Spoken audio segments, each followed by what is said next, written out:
For Texas A&M, we have student athletes Wade Taylor IV, Henry Coleman III, and Manny Obaseki. Coach Buzz William, per coach's request, we'll just go right to questions for the student athletes. Wade, you knocked down the three with like 8.5 to go. You guys were up 4, but then I think you went almost 6 minutes without a made basket. Just what was maybe some of the problems there that you guys weren't able to make some key shots down the stretch as they got on their run? I think we was getting pretty good shots that we normally call predictable, shots that we know. We call shower shots that we know no one to usually make, but they just didn't fall. We just try to continue to get stops and try to stop the lead, but I don't think none of the shots that we shot were bad. I just feel like they didn't fall. Wade, that final three-pointer you took, do you think it was going in? And if it does go, how do you think it affects the rest of the game? I mean, if it goes in, I think we down probably by 2. We'll probably just try to play up straight and get a stop. I thought it was going in. I think all my shots are going in pretty much, but it didn't. You live and you learn. Thankful for it. Missing it, I'm thankful for God. He's teaching me something, so I'm forever grateful for the game we played today. We're here. This is for any of you guys. Kind of talk about the fight that y'all showed in the last few minutes and kind of how that's been a testament to how y'all have played all season long. Good question. I think that's just the character of everybody up here, from Coach to Wade to myself to Mo and to everybody on that roster. When you have guys with great character, you're always going to fight. And there was no doubt in my mind that we were going to fight to the end. It's not the result that we wanted, but just the credit to these guys that just fought all game long. I think Pharrell played unbelievable. I think Jace came in and gave us great minutes. CJ hit some key threes and we really needed them. And so for all the guys, they fought, and I think that just comes with great character. Right there. Another question for any of you guys. Looking back on this team and looking back on this senior class, what do you want people to remember about y'all? I want y'all to remember us just by understanding and knowing how hard we worked and the things that we've accomplished throughout these past 4 years, 5 years. Will never be done again, especially at A&M. I want you guys to understand that the people that orchestrated and played a part in what has transpired over these last 4 or 5 years wasn't by coincidence. And it goes to show you how special Buzz is as a leader, knowing who he wants, who to bring, and on top of that, just the people that are in the program, the players and the coaches, all great people, pure hearts, want to do right by each other, want to do right by themselves and their family and for God. And there's not a lot of words that I could really put to describe how much these people mean to me and what this class and what Team 113 has meant to me as well. Mike Kelly with the Associated Press. This is for any of you. All year you guys have been a great rebounding team, first in offensive, top 5 in total, but they were able to beat you in both categories. What was the difference today as opposed to the rest of the season? I think we just didn't have the fight today, and that's as far as on the glass. I thought, towards the end we were fighting and some of the balls didn't bounce our way, but it doesn't discredit the effort that some of the guys had on their end. I would say Coach May's a really good coach. He coached well, and they got us on that. But the fight that we had, what we've done over being the #1 offensive rebounding team the last 2 years, I don't know how many teams have done that, but what we've done and how we've manufactured reps on top of reps of just being elite offensive rebounders is something special. Wade, I think you fouled out in the last 30 seconds. Just what were maybe the emotions coming off the court, and now that your illustrious career is over, just how do you hope you in particular are remembered for what you were able to do at A&M? That I gave it my all every night. No matter what was said, what people thought, I stood 10 toes for these guys who I'm sitting with. Forever thankful for them and the coaching staff that brought me here, that believed in me. We've had a heck of a run these last 4 years, and I'm super proud of everything we've accomplished.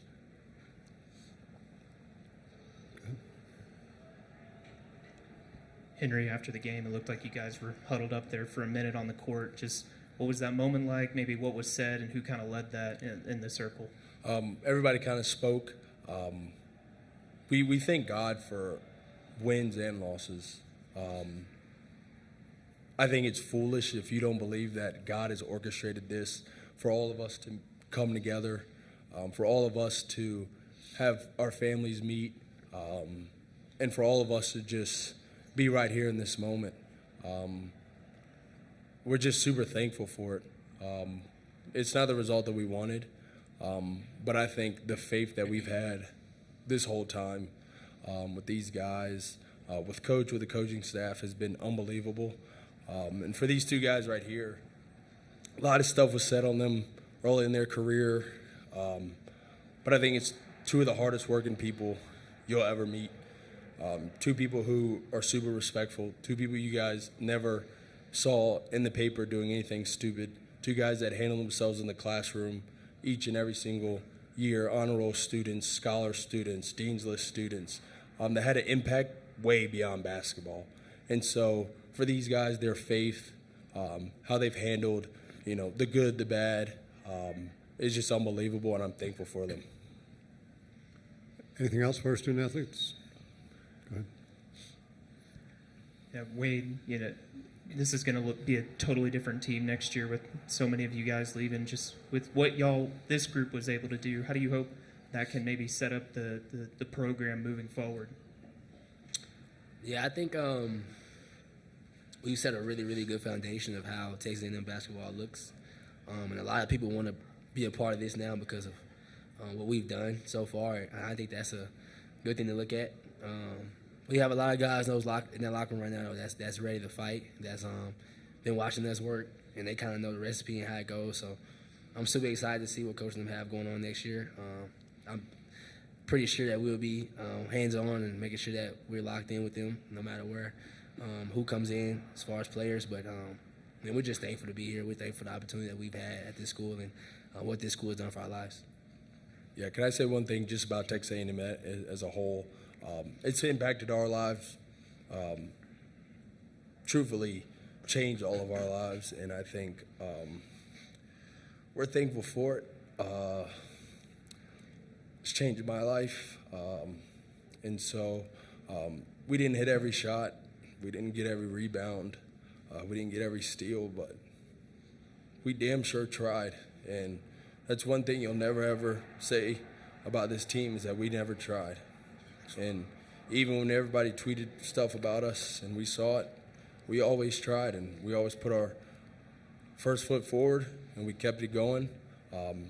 And we're just thankful for this, and thank you guys. And one last thing. That man right there next to Wade, one of the greatest people you will ever meet. He's one of the greatest coaches of all time in basketball in general. And he's changed my life. He's changed each and every one of our lives. And I'm so thankful for him. Coach Buzz, you mean everything to me. I love you. No matter what, I know you're going to be one call away, one text away. And no matter what anybody says, he's one of the greatest. And y'all can't change that. And nobody will change that or take that from him.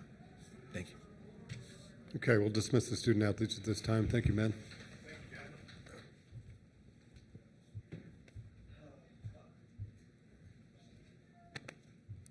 Questions for the coach?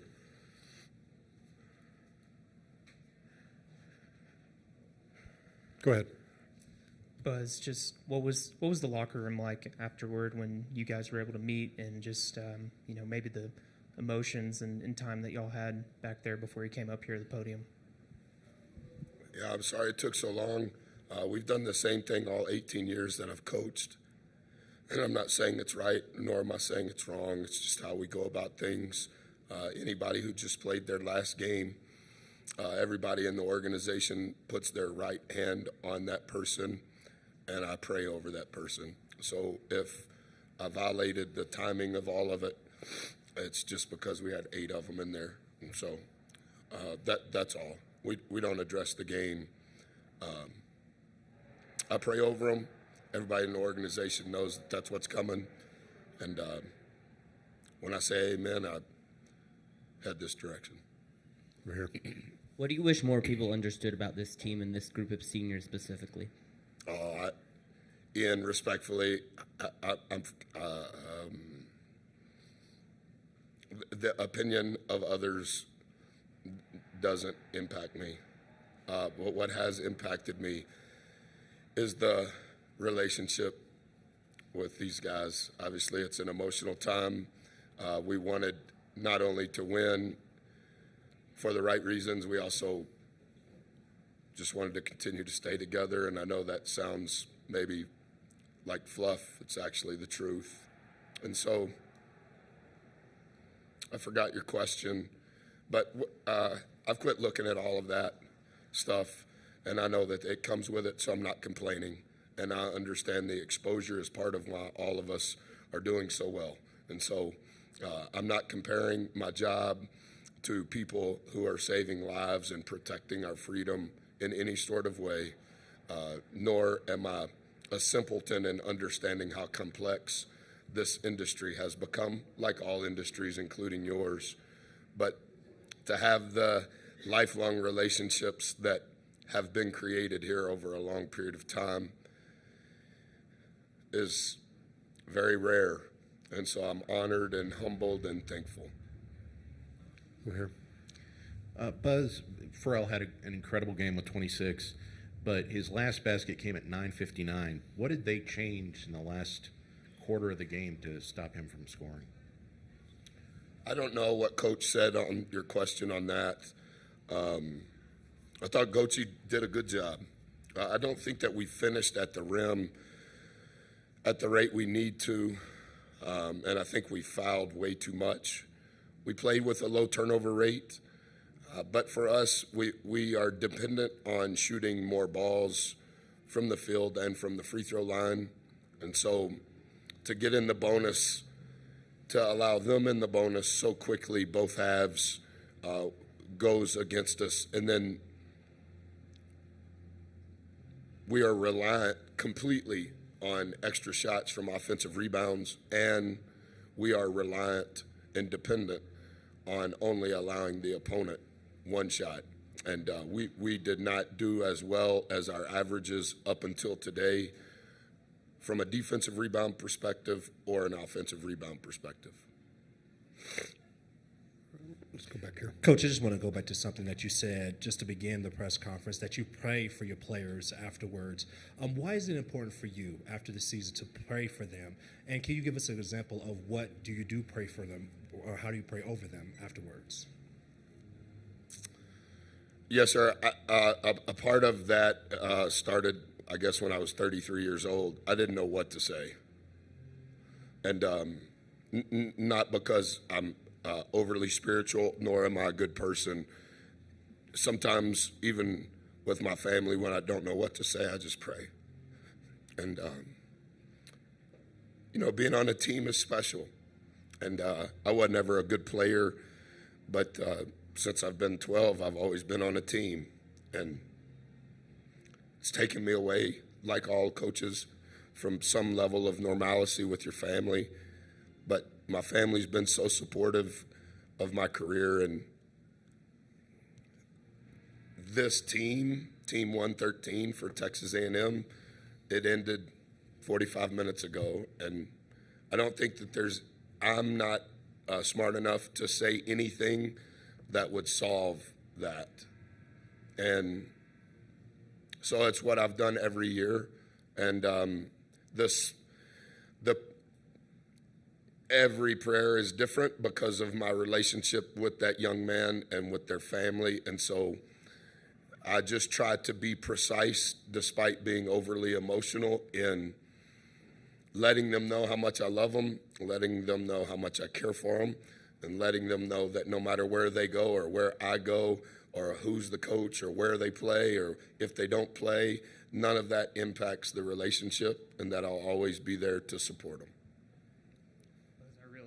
I realize it's really fresh right now, but what do you feel like is the outlook of this program with so many guys leaving, and just how much work do you think there is to do in the coming weeks to build another roster? Yeah, I mean, that's just what this has become. I mean, pick a team. I think they had 4 graduate transfers. any team.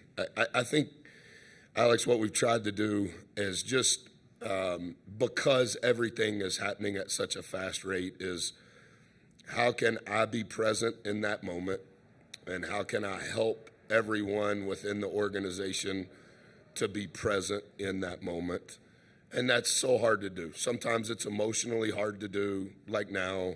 Mentally, hey, I just missed that shot, or physically, I just messed up that ball screen coverage. How can we call it the red folder, how can we be present in real time in the red folder? And I'm incredibly proud of everyone, not just the players, the staff. I'm proud of our accomplishments throughout their tenure, including this year. I know you're familiar with all of the numbers. That would be egotistical for me to talk about it. But just as proud as I am of the accomplishments, I'm proud of the life change. And so every coach knows the portal starts officially Monday. And so I'm assuming we'll travel tomorrow.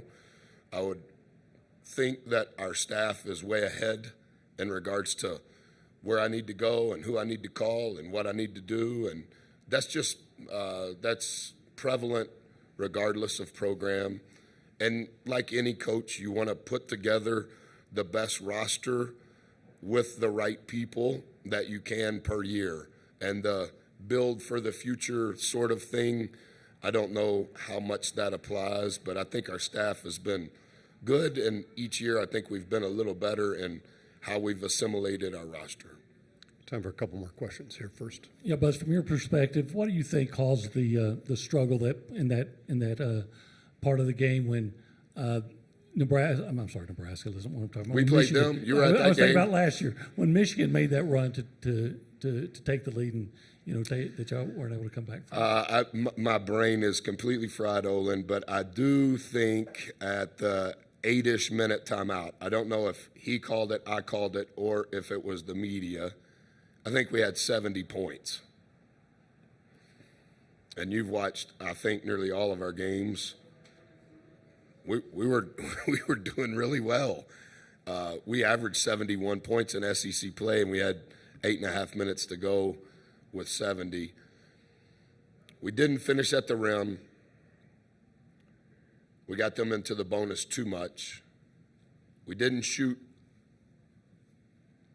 enough balls. And I didn't think that we protected the rim as well as we have. I thought we did a good job relative to the threes and the prowess that they have. But in that run, we were not getting stops. I think we had 3 turkeys in the first half. We got a turkey to start the first 4 minutes of the second half. I haven't talked to Bubba since the game's been over. I don't know that we got another one. And so it was too often we weren't scoring, but arguably the more important thing, we weren't getting stops. Last question. Coach, you've always touched on the long-term relationships the sport has allowed you to make. What does it mean to have that connection and to continue to have that connection with this group of players long after their playing careers are over?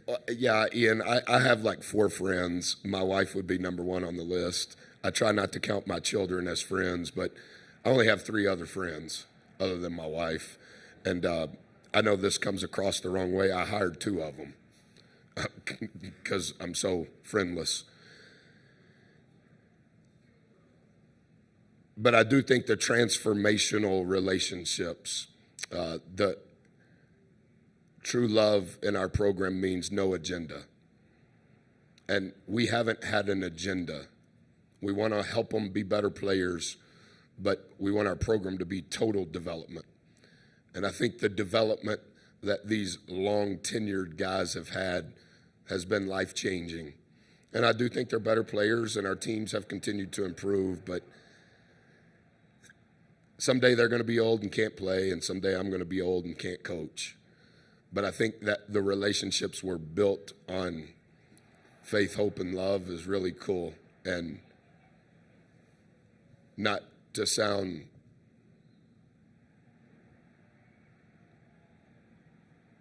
condescending maybe, but at some point I think you have to be accountable to those relationships, regardless of anything else, results, opinions, and yeah, I'm very thankful and honored that, like I told H, we'll be friends forever. And now you can come to my house and we can watch a game and eat queso together. Nobody will say anything. Nobody will tweet about it. I'm honored. Okay, Thank thank you, you very guys. much, Coach.